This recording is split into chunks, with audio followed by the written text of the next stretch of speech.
मैं दिशा यादव, सहायक अध्यापक प्राथमिक विद्यालय जिटौली, ब्लॉक निधौली कला एटा में कार्यरत हूँ।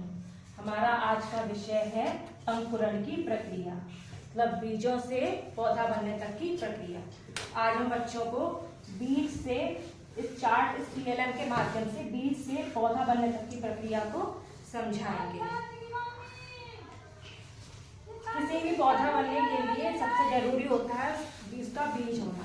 कोई भी पौधा होता है, उस पर फूल लगता है, फूल लगकर उस पर फल आता है।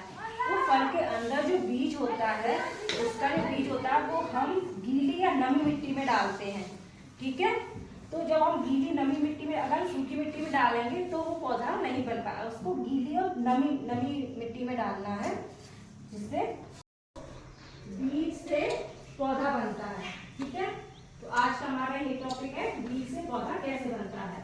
बीज को हम क्या कहते हैं, नमी में डालेंगे। किसी भी पेड़ को फूल लगता है, फूल पे फल आता है, फल की क्या कहते हैं, उसके अंदर जो बीज होता है, हम खाते से बीज निकलते हैं ना, किसी का भी बीज देख सकते हैं हम, सेब का है, किसी का पपीता का, तो बीज होता है, हम मिट्टी में डालते हैं, नमी में। ये मिट्टी है, तो हमने ये बीज डाला।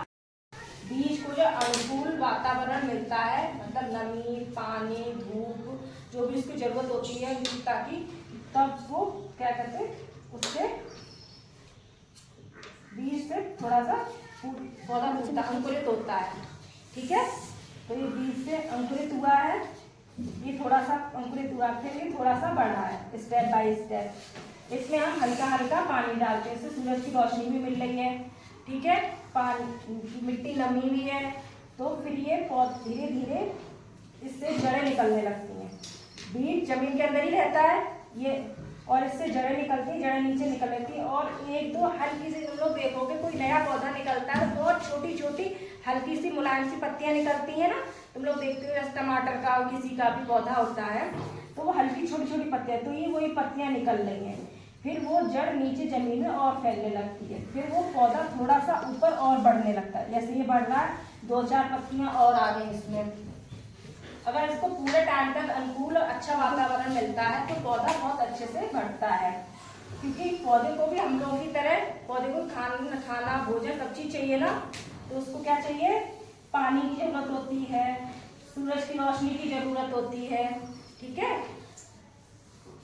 फिर ये पौधा धीरे धीरे बड़ा होता है और ये एक पेड़ का रूप ले लेता है, एक बड़ा पेड़, एक परिपक्व पेड़ बन जाता है, जिस पर फिर से फूल आता है और उस पर फिर से फल लगता है।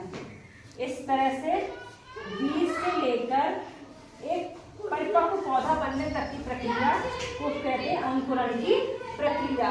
कैसे बीज हमने मिट्टी में डाला, धीरे से उसमें मतलब अंकुरित हुआ, फिर उससे धीरे से क्या कहते हैं, हल्के से छोटे छोटे पत्ते आए, जड़ फैले, और जब बड़ा पौधा बनता है तो जड़ उसकी जमीन में काफी नीचे तक बढ़ जाती है, जिससे पौधा एकदम मजबूत हो जाता है, जो गिरने, और फिर उसमें फल आते हैं और हम लोग मीठे मीठे फल खाते हैं। तो आप लोगों को समझ में आया पौधे तक की प्रक्रिया, इसको क्या कहते हैं, अंकुरण की प्रक्रिया। क्या बोलते हैं, अंकुरण की प्रक्रिया। अच्छा बताओ बच्चों, किस किस को अच्छे से समझ में आ गया, वेरी गुड। तो आज हमने सीखा बीज से पौधे तक की प्रक्रिया, अंकुरण की प्रक्रिया। ठीक है, कल हम सभी बच्चों से पूछेंगे, देखते हैं किस किस को याद रहता है। ओके, चलो क्लैपिंग कर लो अपने लिए।